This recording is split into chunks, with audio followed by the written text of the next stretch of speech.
Alors qu'un homme buvait son café, il réalisa soudain que sa femme semblait y avoir versé du poison. Très vite, une douleur fulgurante lui déchira le ventre. Pour faire échouer le plan machiavélique de son épouse, l'homme décida de sauter par la fenêtre. Malgré les supplications incessantes de sa femme qui l'implorait de ne pas commettre l'irréparable, il se jeta résolument dans le vide. Cependant, lorsque l'épouse aperçut le corps de son mari, un sourire énigmatique se dessina sur son visage. Elle se précipita aussitôt vers l'ordinateur de son défunt époux pour transférer tous ses avoirs. Mais elle n'avait pas prévu que l'ordinateur nécessiterait une reconnaissance faciale pour être déverrouillé. Elle retourna en hâte sur le balcon, contemplant le visage de son mari complètement défiguré par la chute. Lisa sombra dans un profond désespoir. Le lendemain, Lisa contacta une amie sculptrice. Elle la supplia de créer une statue à l'effigie de son mari. Face aux implorations de Lisa, la sculptrice accepta. La statue fut rapidement achevée et livrée au domicile de Lisa. En voyant cette sculpture d'un réalisme saisissant, Lisa fut submergée par l'émotion. Elle s'empressa d'allumer l'ordinateur et de le diriger vers la statue de son mari. Contre toute attente, la reconnaissance faciale fonctionna et l'ordinateur se déverrouilla. Lisa put alors virer tous les actifs du compte de son mari.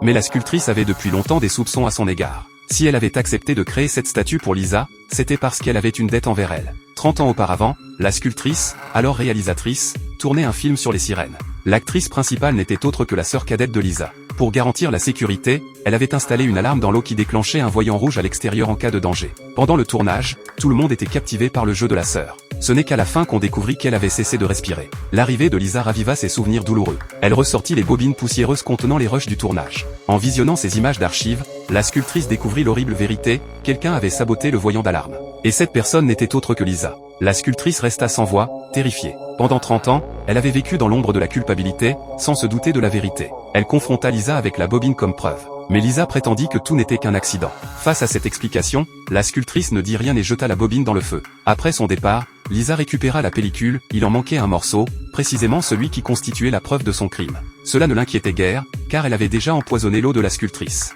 Cette dernière s'effondra finalement devant la porte de son atelier. Pour retrouver le fragment manquant, Lisa organisa une fausse exposition en hommage à la sculptrice et fit récupérer toutes ses bobines. L'assistante de la sculptrice, cachée dans un coin, observa tout. Elle se souvint soudain que la sculptrice s'était rendue chez Lisa juste avant sa mort. L'assistante décida alors de mener une enquête approfondie sur Lisa. Le film que je vous recommande aujourd'hui est The Poker Face saison 1, épisode 8.